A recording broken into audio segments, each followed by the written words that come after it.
Welcome to the Dollars and Cents podcast with Wes the Economist and Jonathan the Conspiracy Theorist. We're reporting to you live from the Wave Beach Realty Studios in North Myrtle Beach, South Carolina. Give us a call today at 843-957-3872. All right, guys, welcome back into the Dollars and Cents podcast with Wes the Economist. I am Jonathan the Conspiracy Theorist, and we are back for episode 27. We've got to do a full podcast. We keep saying it. We've been teasing it for like a month now. We did one. Full podcast on conspiracies only. Across just the on board. conspiracies. Whew. There's some more. You're stuff losing your tag. Yeah, well, they're coming out with some more stuff about the 9/11 stuff. So let me do a little more digging into that. And there's some wild stuff coming out about 9/11. We need a good 45-minute hour podcast on just update on all conspiracies. As my hat is getting sick and sneezing. Sorry, guys. It's the joys of Zoom calling. Everybody remembers that from the COVID days. But but locally, obviously, you're a real estate agent. I'm an economist, and we briefly talked about the real estate market. How's it going out there? So I'll say my business particularly is staying pretty consistent. The same thing is still happening with the condos. Condos are not selling as quick. The HOA fees have gone up. Insurance has gone up because so many insurance companies pulled out of the coastal areas. So the few that stayed said, well, we're just going to bump the insurance prices up because we don't really want to insure these buildings near the water, but we'll do it. But you're going to pay a premium. So now all these people with condos, especially ones near the beach or east of the main highway, Highway 17, they are not, I wouldn't say they're upside down in it, but there's going to be a slight implosion, I think, in the condo market. And I'm sure there's other coastal areas like in Florida where they're probably seeing the same thing. But most of the people I have that are looking to buy in the area right now, it's very few condos. I mean, I used to do probably 50 to 55% condos.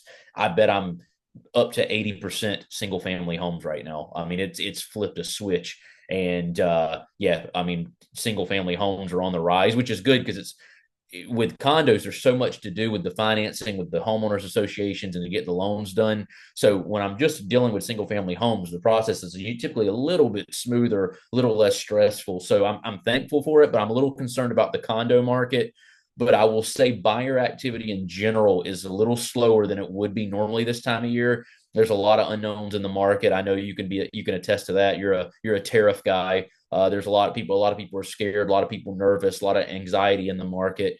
The luxury market's not being affected. I'm having the people that are buying $600,000, $700,000, $800,000 homes and up, they're still out buying because the market doesn't really affect them as much as, the interest rates and stuff of people that are buying, $200,000, $300,000, $400,000 homes and condos. Right. But overall, I will say the real estate market's a little slower than I would normally see it in the end of April. Yeah. So with the implosion in condos, is it going to be a good time to buy rental properties and condos, or the HOA is going too crazy to even mess with that?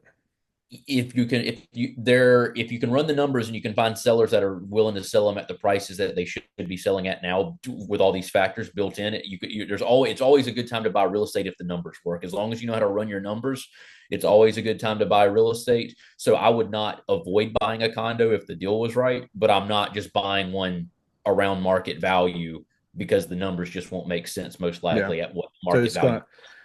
The prices are going to have to come down, start going down. Now, I'm hearing a lot of background noise about 2006, 2007, like we're heading down that road again, that we're going to see house prices starting to dip. What do you think?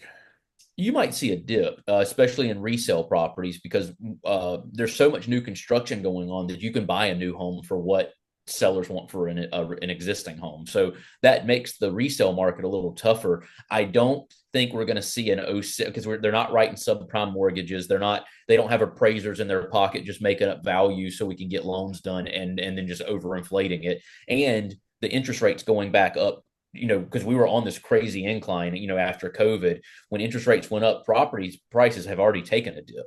Now, will they dip a little bit more? Maybe. I don't think rates need to go back down to anywhere near 2% and 4%. I think 5.5%, 5%, 6% is fine. I know they've creeped back up into the 7s, but interest rates do not need to come down like some, people are like, oh, I'm just waiting for rates to come down. You don't want to wait for rates to come down because then we're going to have that same buyer boom again, and then stuff's going to go right back up. You're going to get in bid wars. you're gonna have a less interest rate, but you're gonna pay $60,000 more for the same house. It Right. evens out. People just can't see that. You said they're not making subprime loans. The Obama administration re-upped that kind of some, not the same programs, but the same content in 12, 13, and 14. Are they still not being made? Has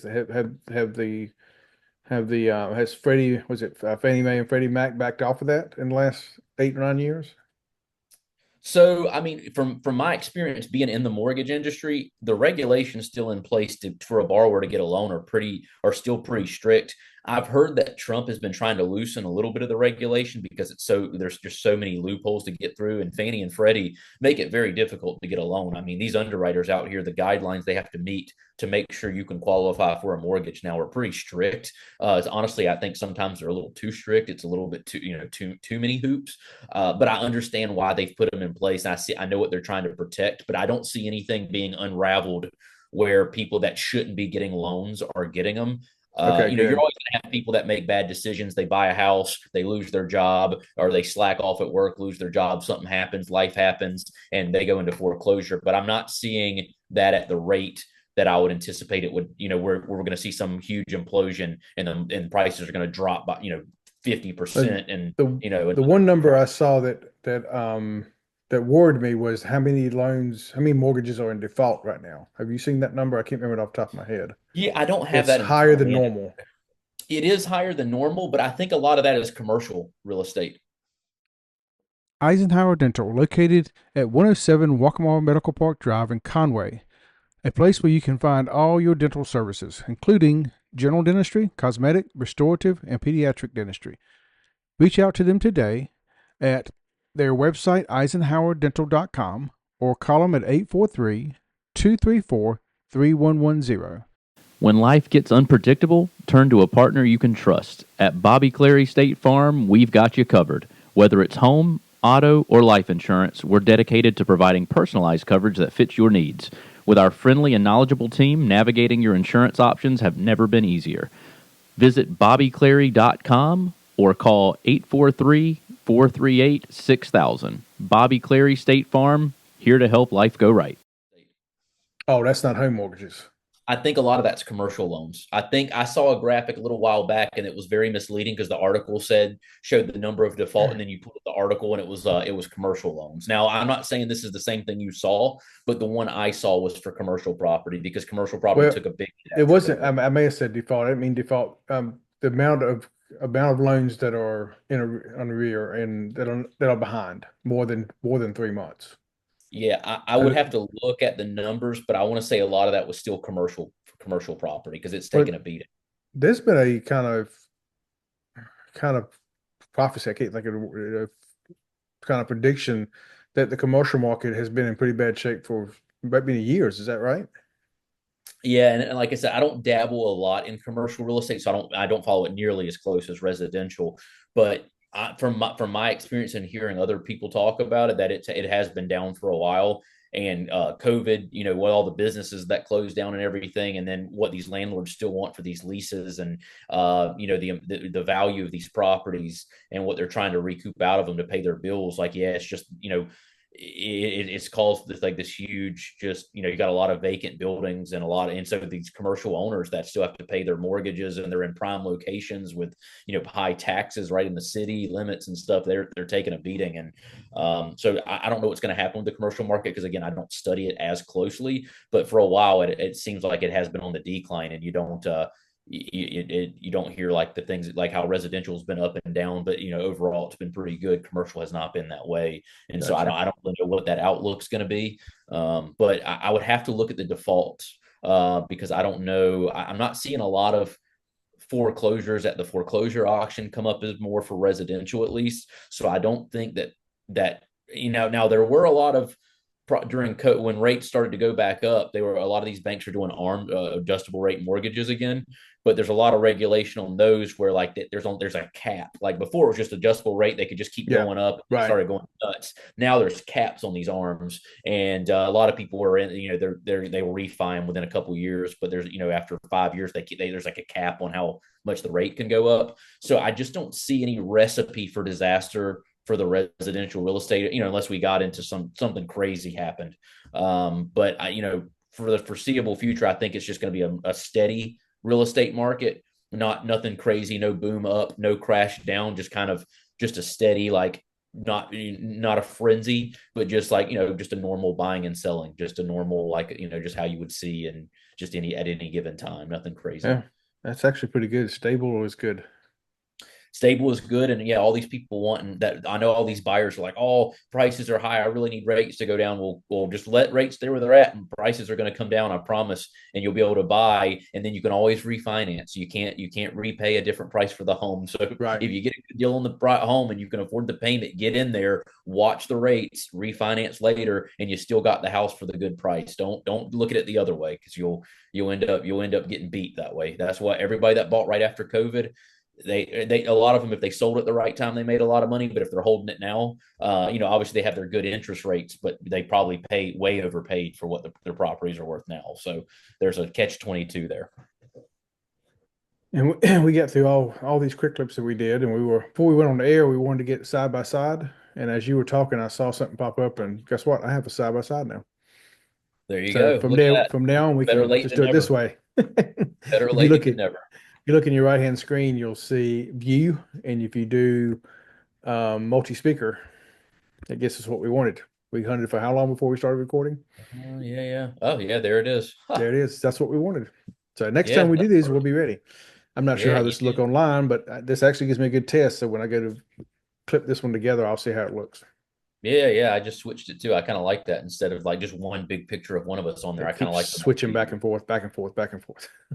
Yeah, it's a lot. Yeah, especially with the person recording it. Yeah, this is perfect. Okay, well we found it. So look at us. Yeah, we're good. Zoom 101. Quick clip. What was our episode? 27 in the books, and we did talk politics, so that was good. We had one this week without politics. Maybe we'll start getting more of those. Yeah, one. Yep. I know. If we could have a week with no politics, that'd be great. But the way everything's happening and what people want to talk about and hear, I don't think we're ever going to deviate from that anytime soon. Maybe we'll get close to Christmas again or something. We can just think. Oh, that was one of the ones I wanted to talk to you about Easter. So it'll be kind of late now to talk about it, but we'll have to do a quick clip on Easter. I got some questions for you to see what you think about things. All right. Well, probably shouldn't have told you. I should have just spurred that on you one time. No, I don't like surprises. I'm not a surprise guy. I know you love our scripture talk. She said they make you anxious. But maybe I should wait a little bit longer. Yeah, I enjoy them. They make me anxious, but I enjoy them, and they're good conversations. The Easter, I don't know if you're going to hit me with some Easter Bunny facts or what. It probably has nothing to do with Easter Bunny. I'm just making a joke. Yeah, probably no Easter Bunny. Yeah, probably not. Yeah, probably not. All right. We'll have to get into that next time. Sounds good. We will see everybody next time. We'll see you guys next time. Mortgage payment, insurance payments, credit card payments, they can be very overwhelming. Are you ready to take the time to get things under control? Then reach out to me at Clark Financial Coaching to see if we can get you started with a budget and then a vision for the future. Write me at coachwesc@gmail.com. That's coachwesc@gmail.com. Are you looking to buy a home in North or South Carolina? You need to reach out to Wave Beach Realty today. We are a family-owned company with over 10 years of experience in North and South Carolina and operate along the Grand Strand. Give us a call today at 843-957-3872. That's 843-957-3872.